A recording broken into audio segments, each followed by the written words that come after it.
দাহ না করিয়ে সমাধি করা কর্তব্য। উক্ত বিধান কি সনাতন ধর্মের বিধান নয় কি? উক্ত বিধান বা শাস্ত্রিক প্রমাণ কি মিথ্যা না কোনো সত্য? আমরা কি অশিক্ষিত।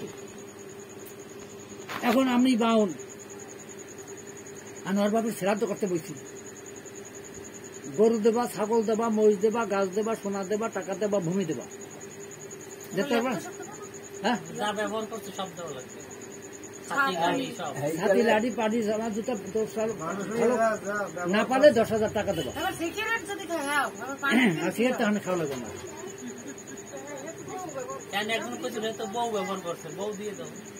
হ্যাঁ,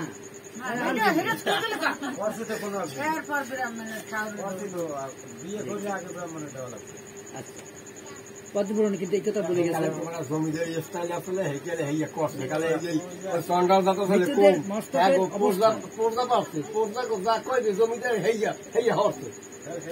বেদের কথা তো বেদের কথা কাজ তোর কয় না, পড়তে জানি না কয় না, বেদের কাজ বেদের তো লেয় নাই। কি লিখছে কিন্তু বেদের কথা? বেদের তো লেয় না যে কামাল লাগবে না, কুমাল লাগবে না, আমি যাইতেছি। তুমি মাথা ঠান্ডা করো বাবা। এখানে ব্রাহ্মণবাদী শাস্ত্র মতে সামবেদীদের মৃত্যুর পরে দক্ষিণ দিকে মাথা রেখে দাহ করা হয় এবং অন্য বিধিদের মৃত্যুর পর মাথা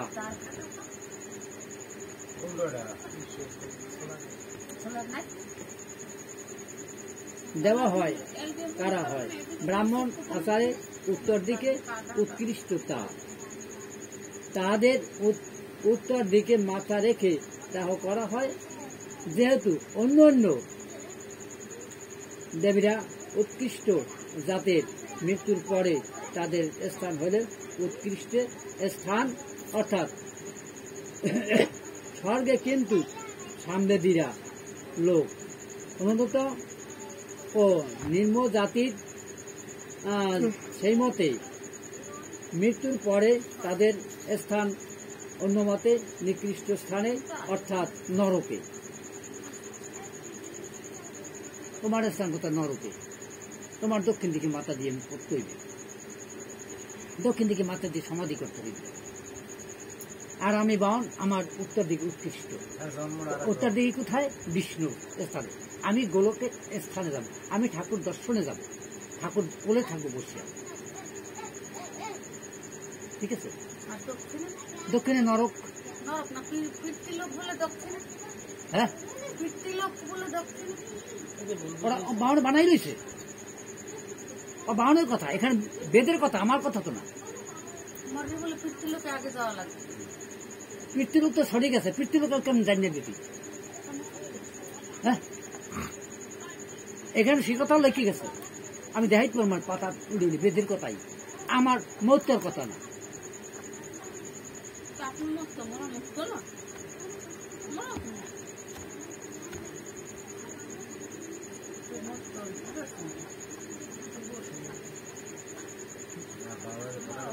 নরকে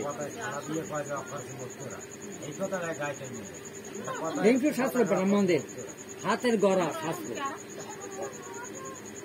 হাতের গড়া শাস্ত্র বেদ বানাই লইছে, এরা বেদ বানাই লইছে।